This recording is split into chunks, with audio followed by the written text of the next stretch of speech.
एक छोटा सा प्रैक्टिकल है, आप करके देखेंगे तो बाबा कुबेर भंडारी वैसे ही भंडार भर देगा। थोड़ा सा प्रयास, अगर आपके सबके घर में गंगा जल है तो एक प्रयास करके देखिएगा।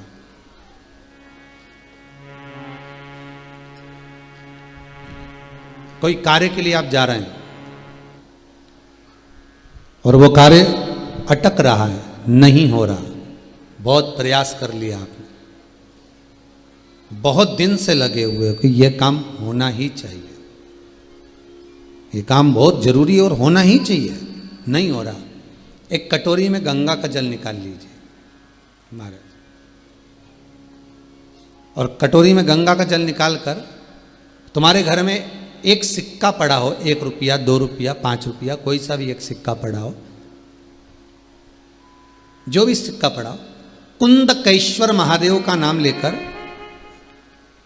जहां परिंडा होता है, पानी का मटका होता है, पितरों का स्थान होता है, हंडा भरते हो, मटका भरते हो, उसके पास में उस कटोरी को रखकर 1 का सिक्का, 2 का सिक्का, 5 का सिक्का, 10 का सिक्का, जो तुम्हारे पास सिक्का पड़ा हो, जो भी तुम्हारे पास पड़ा हो, वो सिक्के को हथेली में लेकर कुंदकेश्वर महादेव का नाम लेकर उस कटोरी में डाल दीजिए और उस जल को नैनों से लगाकर आप काम के लिए निकल जाइए। वो काम आपका सफल होकर ही रहेगा, छूट नहीं सकता।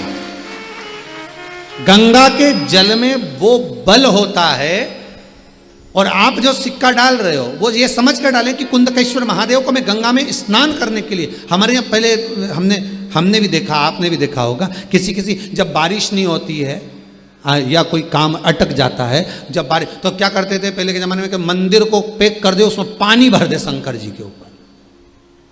आपने कई जगह देखा होगा, उसमें शिव जी को डुबा, तो किसके लिए डुबाते थे? कुंदकेश्वर महादेव के लिए। ये नियम है कुंदकेश्वर महादेव का। पर आज के जमाने में तो चंपेश्वर महादेव है तो उनको भी डुबा दे, गुप्तेश्वर महादेव है तो उनको भी डुबा दे। ये उनके लिए नहीं है।